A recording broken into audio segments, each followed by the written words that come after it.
And once you've completed your questions, Senator Inhofe and then Senator Creamer. Go ahead. Thank you, Mr. Chair. Appreciate the accommodation since I'm preparing to be in his GAC as well.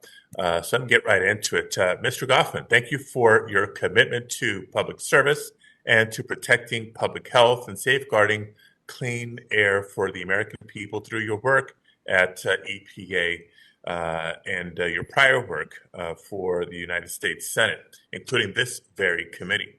As you know well, and as we had a chance to discuss prior to today, California is a national leader in the fight against the climate crisis and eliminating toxic pollution, particularly from the transportation sector, because we've seen how these pollutants can impact communities throughout our state and throughout the country.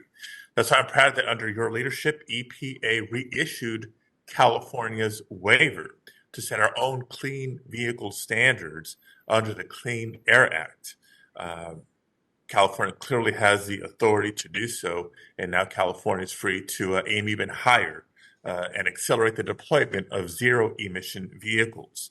So thanks to California's leadership and the partnership with the federal government, California can continue to make progress and lead the way on clean air while providing the model for other states to consider and to follow. So my first question, Mr. Goffman, is this. Can you share your thoughts on EPA's Clean Air and Climate Partnership with the state of California and how, through a partnership, we can accelerate the deployment of zero-emission vehicles?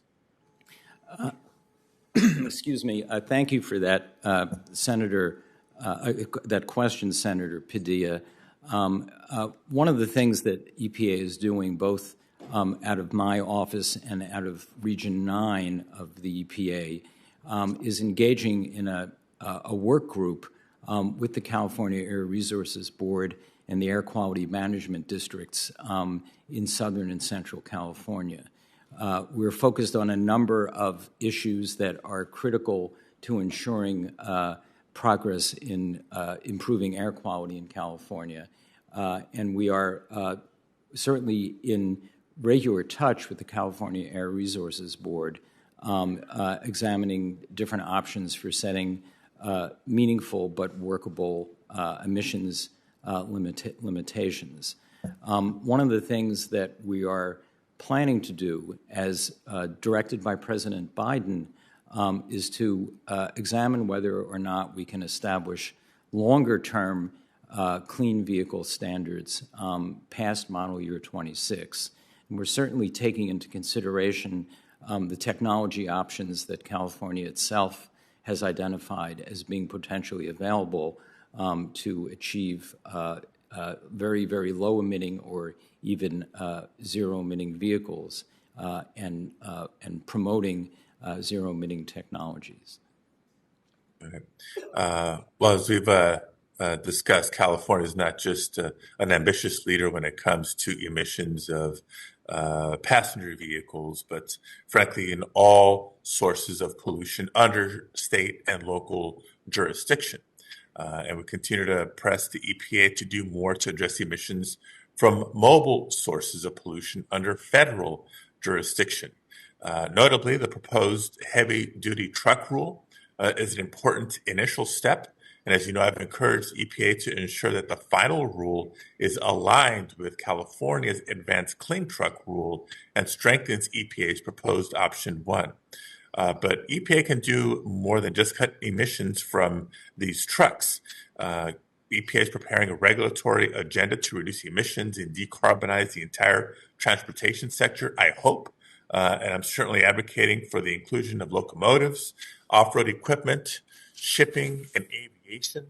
So can you share with us what plans the EPA has to cut pollution from these sources and how the EPA can encourage private sector to spearhead technological innovations necessary to achieve these decarbonization goals?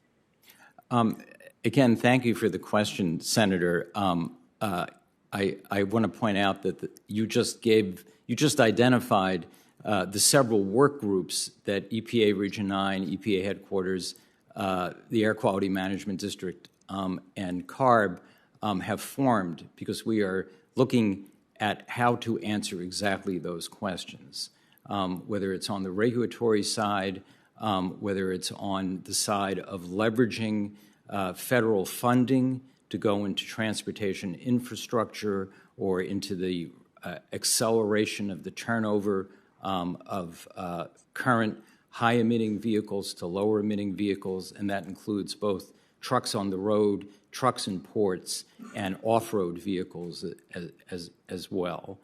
And, of course, we are working with the technical staff in those California entities, CARB, Air Quality Management Districts, who themselves have a lot of know-how and in terms of what kind of technology options are available for setting standards or using other government resources to promote the acceleration of clean vehicles, both, again, on the road and off the road. Thank you for your responsiveness to date, and look forward to continuing to advance these conversations. Thank you, Mr.